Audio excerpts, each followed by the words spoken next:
It is not Wednesday, my dudes, which means for some reason Epic 7 has decided to drop 4 Metadins Express mails, and considering I do reactions on this channel to Epic 7 and also give you my 2 cents on new features and new characters, let's just jump into it and start talking about this stuff. We're going to start with the update preview because it's got the stuff I think most people are excited about. New skins, potential new characters, things like that.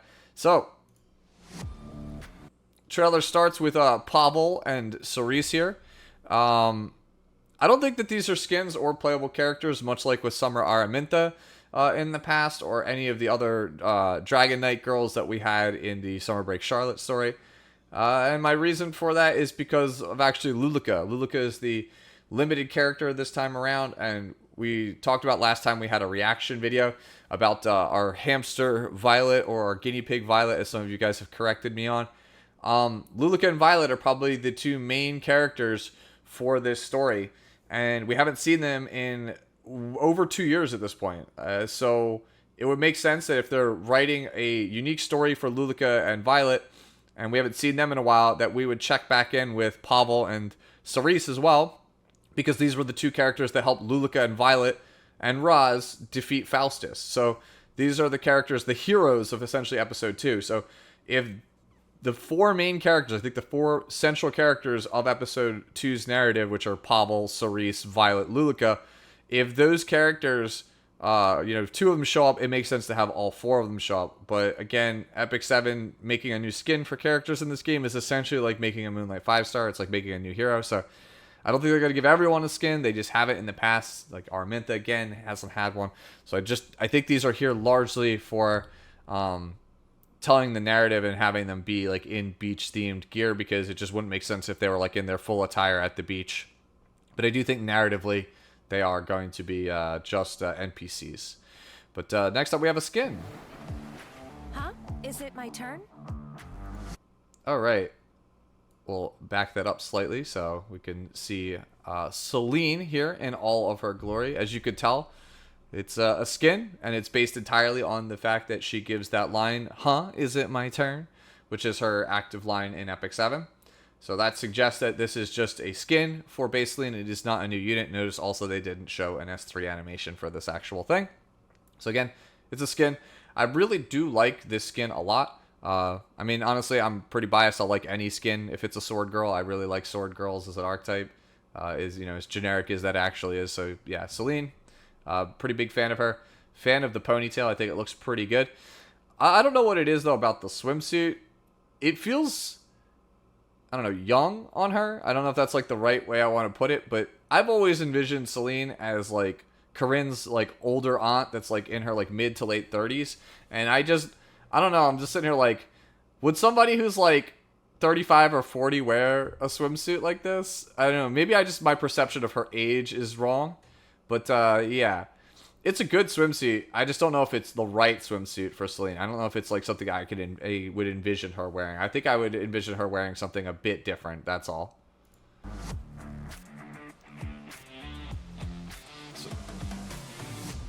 So this is our ice-themed waifu, the one that I'm sure is going to make Smilegate an absolute metric ton of money. I know people like Carr and ATK out there are going to probably go bananas and spend who knows how many resources to get this character, max copies or whatever.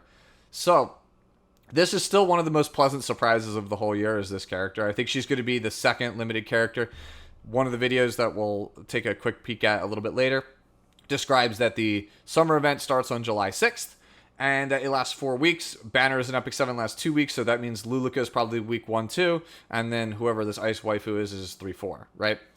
So this character, again, big surprise, one of the biggest ones of the whole year. And that's because Smilegate and Super Creative have put a lot of their efforts into the CN server that has come out. And if you're not familiar with how CN servers are for most gacha games, a lot of things are heavily censored compared to the rest of the world.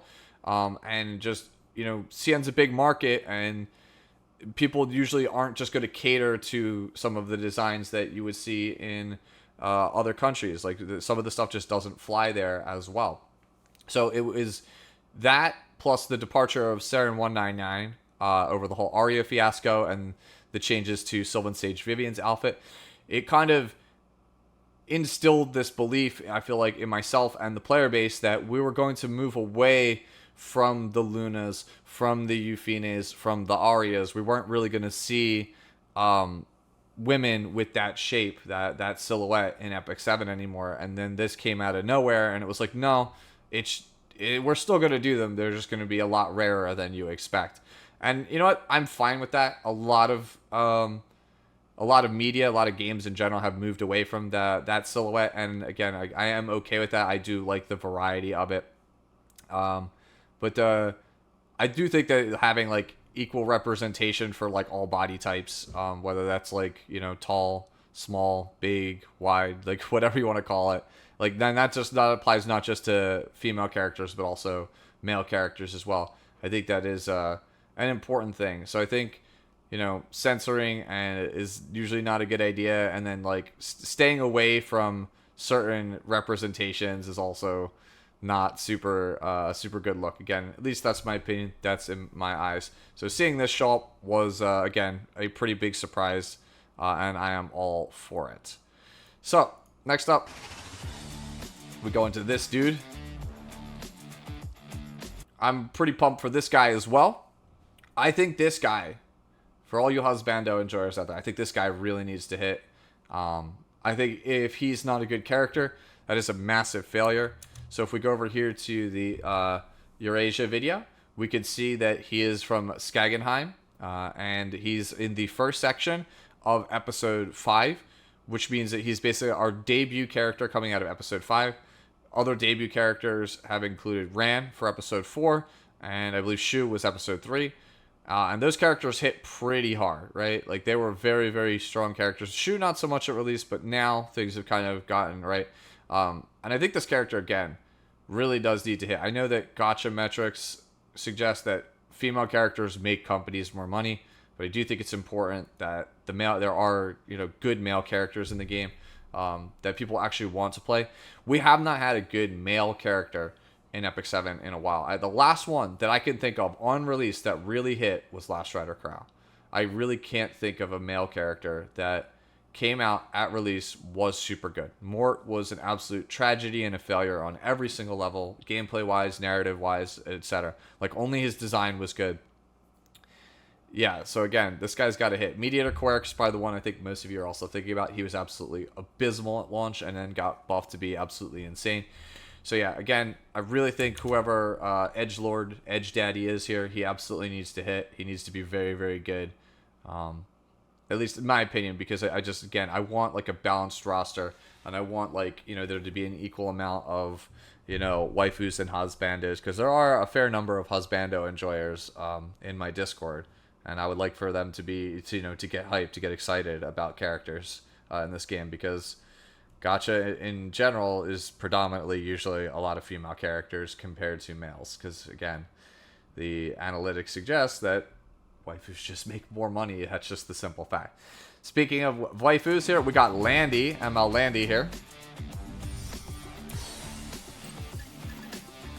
So we could tell it is Landy here because of these cool floating shields, just like regular Landy. And if you recall from our Moonlight Flan preview in the past, Flan is on the run from her older sister, who is a naval officer who is trying to hunt her down.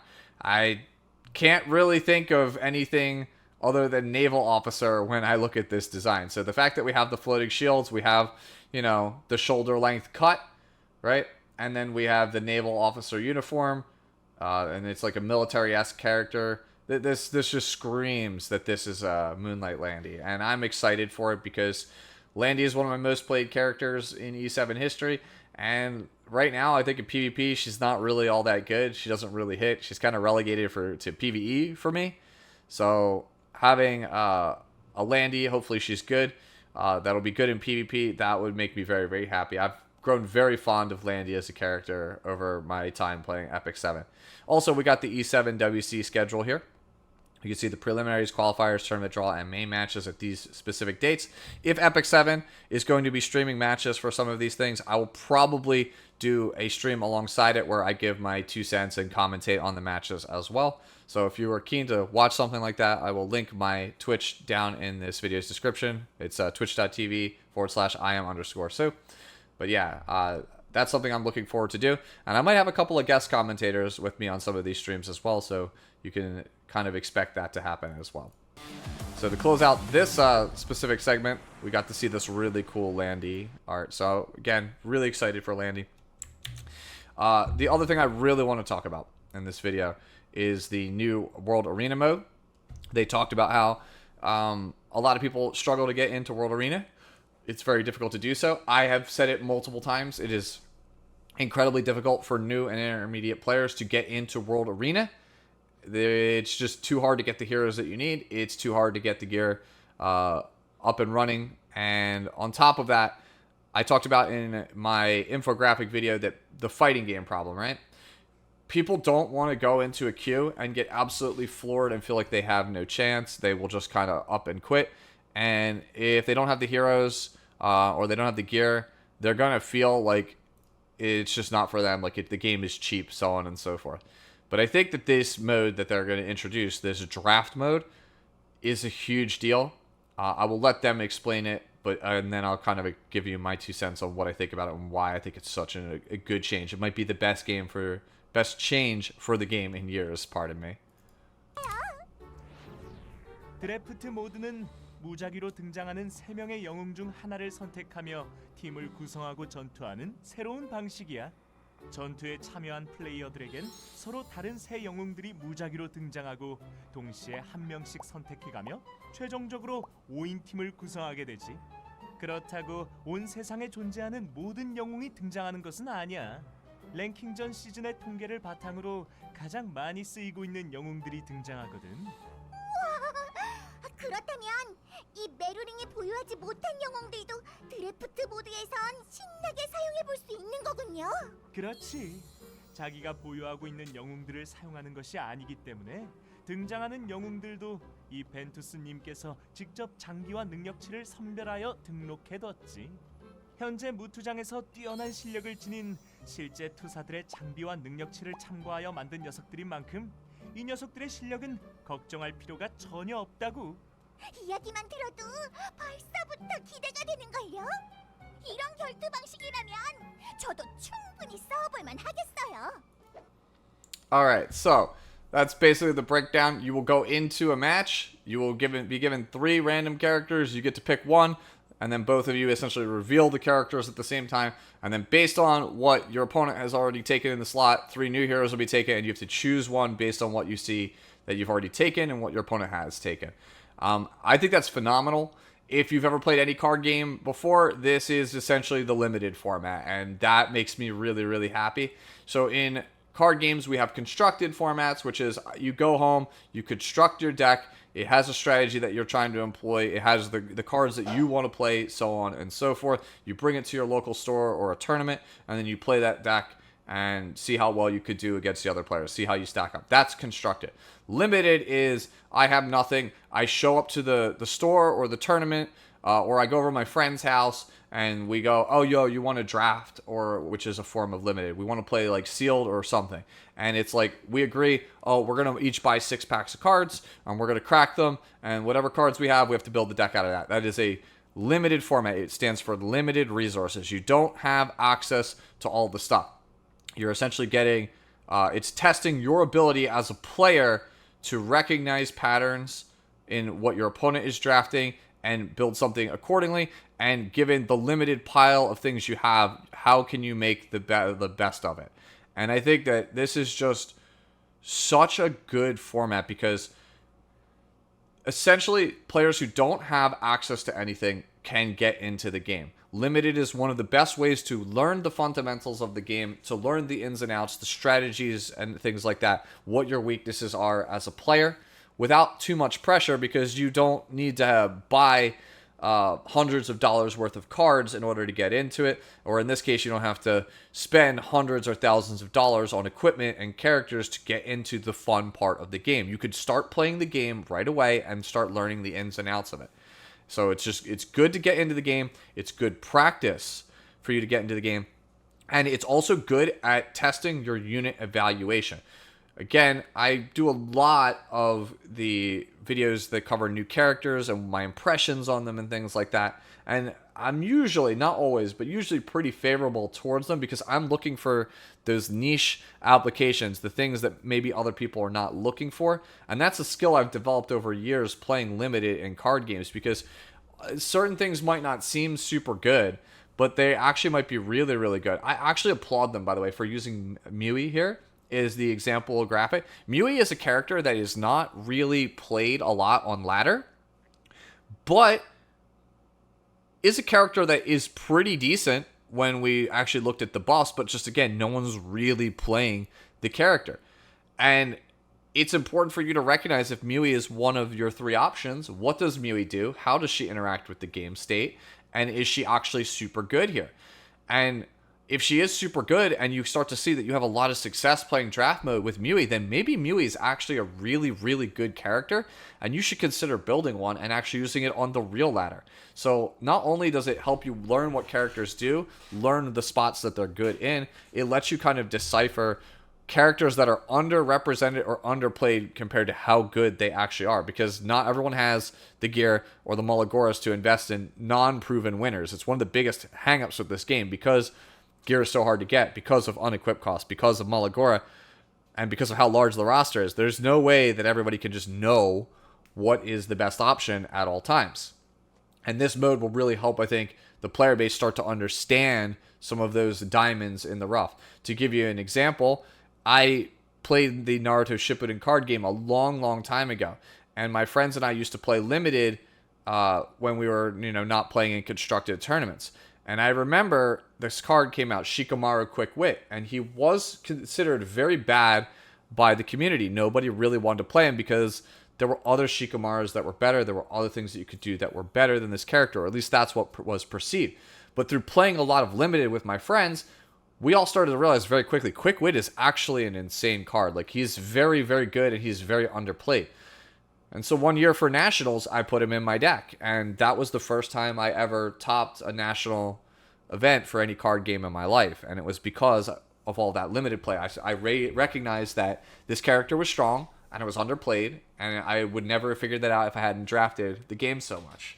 And so I think that this is the best feature that they have added in a very long time. And I promise you, I will be playing this a lot on stream. And I think you'll start to realize that there are a lot of there are a lot better people than in the community than what you might actually normally believe, because there are good players at this game that simply don't have the time, don't have the money, don't have the characters, don't have the gear. And I think that this making it a level playing field is very, very interesting, and you'll start to see a whole subset of players and streamers come out that play just draft mode because it's a completely different animal than what we currently play. And again, I'm so excited for this. I think it would be amazing, and I don't know if they'll do it this year for E7WC because it's been too early, but for games like Magic, for example, they will do like whole major tournaments that is only done on draft mode, right? They will, for limited basically. They will not do any constructed, so normal like stuff where you play what you already have. They will do whole major tournaments on that, like 1,000 people tournaments with that. And I think that those are so exciting because you get to see different players and different play styles than you normally would in the game. And on top of that, there are split ones. Like for the World Championship in Magic, you will do constructed for like the first half of it. And then like, the next 25% of the tournament, it'll be draft because it tests a different skill set. Like you want to find the best overall player to call your world champion. Well, why not test them on all facets of Epic 7? Not just the characters they have gear, but also their ability to recognize patterns, to recognize strategies, to recognize what characters are good and when they're actually good. So I think this is only a good thing for the game. There's only positives. There's so many positives that are coming to the game because of this thing. So yeah, really, really hyped about that. Last thing I want to talk about is here, the last video here, the bonus clips. So, side story looks like it starts July 6th, so next week. The big thing to actually talk about is we can see here our waifu. She's coming out probably, like I said, the second half of this, and also this stuff here. So they're talking about we can battle for equipment, and we are getting, where are we here? These exclusive equipment reset scrolls. I hope when they say exclusive that this is just like a thing that we'll be getting more of in the future, and this is just the first time. Because the way that it sounds, this looks like you can reset specific roles. I don't know if it's like all the way to the beginning on the equipment. I would hope that it comes in 2 flavors, reset the entire piece of equipment entirely, and then just like back it up 3 levels since the last roll. That would be super good. I don't know how frequently we're going to get these, how many we're going to get of these, but anything that makes gearing easier in Epic 7 is a big deal. Like, the draft mode is a massive win because it takes away a lot of the problems that Epic 7 I feel like has right now. And this is another way to help us alleviate it. So again, I say it in a lot of my videos, but please, I'm begging you, Smuggy, make the newer and intermediate player experience better. Make RNG on gear less. Make it so that it is easier for us to obtain charms, pick the specific equipment stats that we want. Like that hunt event where we can essentially choose a piece that is in the sanctuary. We do that like every 3 months or so. That really needs to be like every 30 days. As it stands right now, we are acquiring as a player base a new character every 2 to 6 weeks or so. So if we average a character every 2 to 4 weeks, it still takes us a month or 2 to gear a character. Most people just have a massive backlog of characters that they just can't play because they just don't have the resources. And then the newer players, they're even further behind the curve because they're still missing the 30 plus Moonlight 5 stars in the game.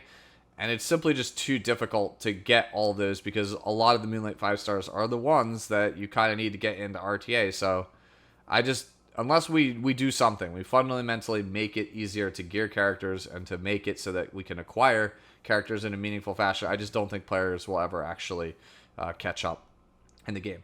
The last thing to talk about is this Ancient Inheritance, this solo Ancient Inheritance that's coming, that's named after Mort's artifact. This was, I believe, the one that was first introduced at April Fool's Day, which if you didn't play it, sorry you missed out because it was absolutely hilarious. You go from this dude into this mouse guy into a wolf, and the wolf was OP, and then you became Rahel, and she was super OP, and then you eventually became Strazi. That was super cool. I'm down to play a solo piece of content like this. It's implied that it's solo. If it's with my guild, that's fine too. But I think just having more PvE content is good. So I'm really, really pumped for this thing, and we'll see how it ends up going. It's going to be available in the second half of 2023. I'll knock on wood for that one because last year, if you remember, we were supposed to get trade ships and 3v3v3 team battles and all this other stuff, and it just never panned out. Yeah, but that's pretty much all my thoughts. If I missed anything, let me know down in the comments below. What are your thoughts? What are you most excited about? Are you as pumped about draft mode as I am? Because I am telling you, as soon as that comes out, I'm just going to be jamming games nonstop. I think that is the coolest thing they've added to the game in years. And that says a lot because I felt that way last week about the profile cards. That was one of the best things that they ever added to this game. It's crazy. Good time to be an Epic 7 fan. We are actually, for how bad I felt the first half of the year is, we're actually looking like we're going to be eating pretty good going into the future. So again, those are my thoughts. Let me know what you think down below. I'll catch you all in the next one. Later.